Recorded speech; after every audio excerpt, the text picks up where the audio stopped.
中概股呢最近大涨了很多啊，但有人说呢，这次是华尔街在割我们韭菜，才故意的拉高，你怎么看呢？真正割韭菜的那一人就是许多的长线投资者反而觉得现在是一个进入的一个好的时候。大家好，我是七爸爸张志云，在这个频道里我会分享我投资了30年的经验和心得，希望帮助大家避开股灾，找到10倍股，让大家的财富滚雪球。在这里我也想感谢已经订阅了我频道的朋友，因为最近我的订阅人数超过了10万。大家看到在背后有无忘初心这个字，就是因为当初我分享的出发点是想把我的财商知识分享传授给我的儿子和女儿。这块牌子是我其中一个学生送给我的一个礼物，让我记得我的初衷。那如果你是新朋友的话，我也邀请你订阅咯，因为我在这里不断的会分享好东西哦。帕帕，你之前提及的中概股呢，最近大涨了很多啊，但有人说呢，这次是华尔街在割我们韭菜，才故意的拉高，你怎么看呢？我们要看一下中概股或者在香港上市的中国大陆的企业，甚至在 A 股上市的，他们在过去的10几个月里面，股价是不断的跌下来，现在是许多的股票都是超值的。为什么过去会一直跌下来呢？其中一个原因就是中国内地的清零政策使到经济受了很大的影响。最近中国已经有放松之前的清零政策，习近平在接见外国宾客的时候也主动的提到过，现在病毒已经变了，不是那么杀伤力大了，是时候要调整。我预测中国很快就会调整它的清零政策，最终是跟国际的防疫措施接轨，也就是说我们的生活会回到疫情之前。虽然这个病毒不会消失掉，我们可能偶然也会病一次，但是对于已经被这个疫情困扰很久的经济来说，绝对是一个好事情。另外，使到中概股或者港股跌的一个原因，就是人民币在今年的上半年持续的下跌，最低是跌到1美元可以兑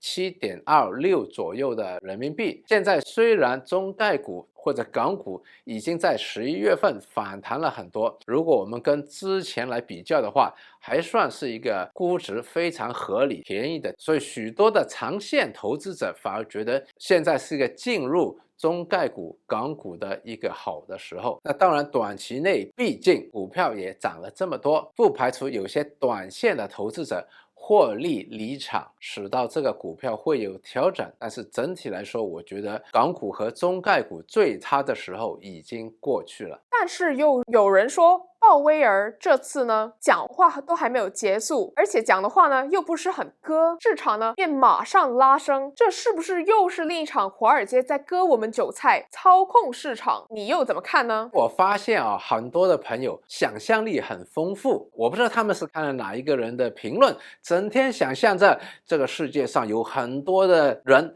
在精心策划割大家的韭菜。我们这里来看一下，鲍威尔讲话还没有讲完，股票市场上升，这是一个表象。然后呢，刺激了大家无限的想象，为什么话还没有讲完，股票就上升了？这个鸽子还没放出来，已经上升了，是不是背后有人想请君入瓮，再割大家韭菜呢？其实我觉得投资者是前瞻性的，看未来的。鲍威尔每次讲话或者美联储的政策，有许多的分析者和投资者平时不断的在研究，在推测，就像股票市场是跑在实体经济之前的，因为当投资者预测到经济会改善了，企业的盈利会好的时候，他们不会等到业绩公布之后才去买，他们会偷步在之前就买入。同样的道理，我们这次看鲍威尔的谈话的话，其实跟他前几次讲话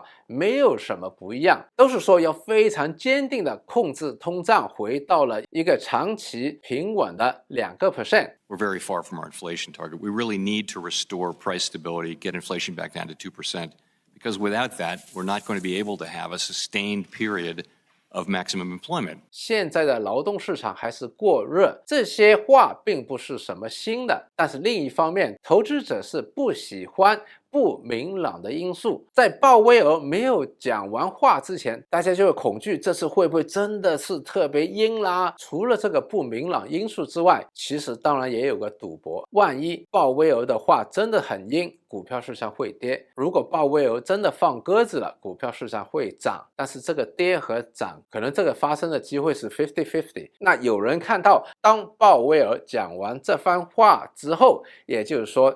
1-2个小时之后，市场面对的不明朗的因素会消失掉，这个时候股价就会涨上去。那明白这个道理的人，他不需要知道鲍威尔到底是放鸽还是放鹰，他只需要知道市场的不明朗因素会在未来的1-2个小时消失掉，他们就可以偷步去买入，推高了指数。所以有一批投资者事先的入场，但是呢，这些其实是非常短线的投机者 speculators 或者交易员，因为这些投机者他们的 time horizon 非常的短，他们不会事先几天买好了，而是等到差不多开始要讲话了，他们就捕捉那1-2个小时的机会获利离场了。其实我以前念 MBA 认识很多金融界的精英，认识很多在投行里面做的同学们，我从来没有看到过一个会议里面有一些人在精心策划割韭菜。各位观众，如果你真正有这个证据的话，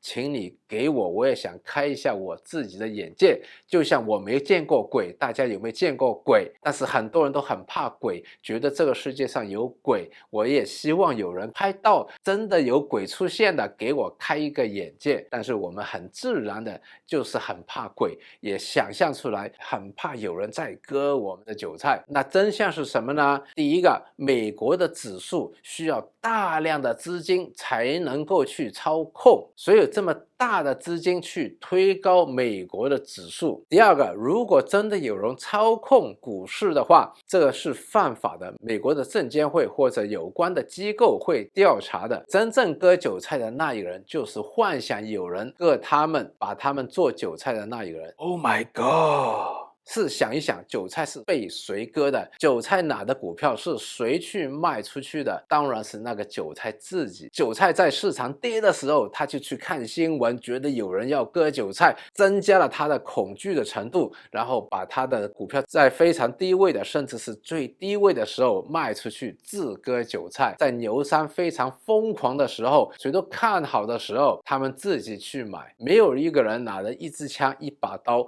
逼着那些韭菜去做买卖的。如果真的有人割韭菜的话，那就是那个韭菜自己拿一把镰刀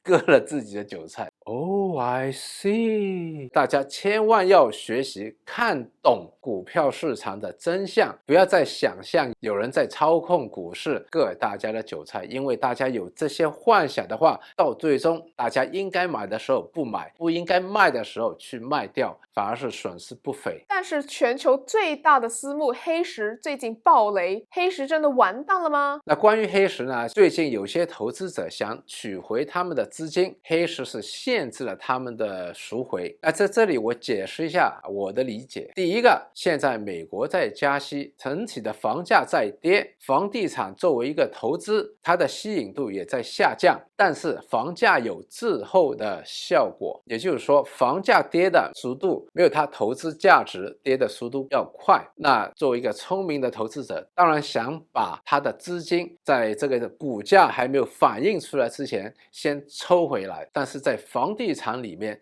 特别是这些大型的投资基金，他们所投的物业银码都是非常的大，很难在短时间之内找到买家套现，要不然就要用一个很低的价格去套现。所以很多的房地产基金都会有这些赎回的限制，只是之前没有太多的人要求赎回，所以这些赎回的限制可能没有引起大家的注意。那最近因为虚拟货币限制他们的投资者赎回，搞到风声鹤唳，使到房地产基金限制投资者赎回的这这个现象也上了新闻的标题。我觉得这是一个正常的现象。展望未来的话，美国未来的经济也会受到高利息的影响。在高利息的环境下，房地产作为一个投资一定会不太好，这也会影响明年美国经济的增长。觉得这也是另外一个原因，为什么很多美国或者国际的投资者又把资金开始转移到中国了。因为美国最差的还没有发生，而中国最差的可能已经发生了，未来可能会复苏。所以其实最好的投资一个地方的时候，是那个地方最差的事情已经发生了，已经开始复苏的，这是一个投资的黄金时段。最后总结一下，我个人觉得呢，对港股和中概股来说，虽然短期的波幅是一定有的，作为一个长期投资者来说，现在是在这里寻宝的机会。大家千万不要随便的乱买，但是在几百个股票里面总能找到几个